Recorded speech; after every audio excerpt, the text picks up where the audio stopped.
That was presumed to be a left value that the right-wingers would ram over.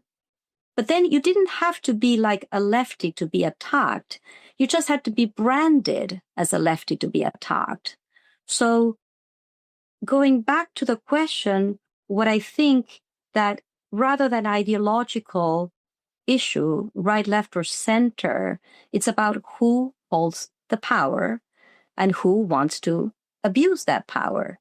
Because if you're a right winger, a left winger, a center winger, or whatever it is, but you have a certain amount of power and you don't want to be defied, you have to construct an enemy.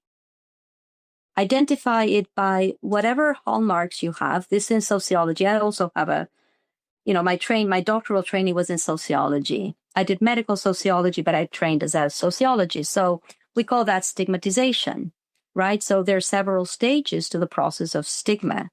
So first of all, you just, grab things from people.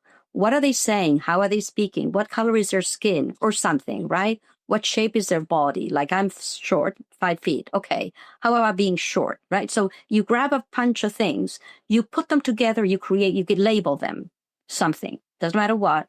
You attach negative features to that label, which gives you like a moral permission to attack anybody who falls under that label.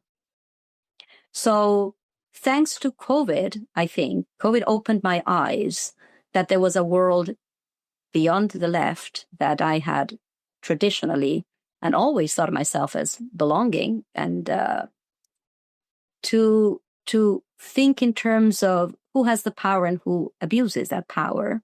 Because I met an enormous amount of numbers of people that I would have never come across, right? And people that I was connected with who rejected me because they thought I was siding with the right, whatever that means, right?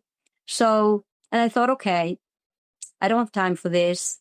I need to figure it out, but I won't try to spend more time because I try to argue, and arguing doesn't seem to work here.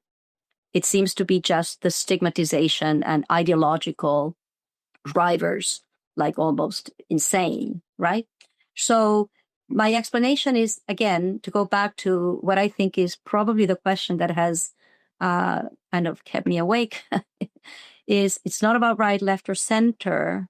It's about some fundamental values about how you think society should work and ethics, etc. And then to understand the workings of power, because that's how social power works, through stigmatizing, creating, you may have a real, but most of the time, imagined enemy. If you don't have an enemy, power loses a lot of power to prevail. Enemies are very, very, very, very, very useful to exert power over others. And so the conclusion is that those who were anti-vaxxers, whatever label you want to put on them, they were created to be an enemy, to be the problem. Absolutely. Now, and as strategies, you can really reach out to people that I wouldn't agree with, right? I don't know. I'm sure there's some people within what we call you and I, or like medical freedom, but it's more than medical freedom, really. So it's not just medical freedom. Democratic governance, but then democracy has been so bastardized that I don't know more what it means. So, there may be some crazy guy over there, gal, whatever, right? I don't have to agree with that, but that's kind of the straw man that is usually taken to mean or stand for a whole group of people who are expressing some degree of dissent.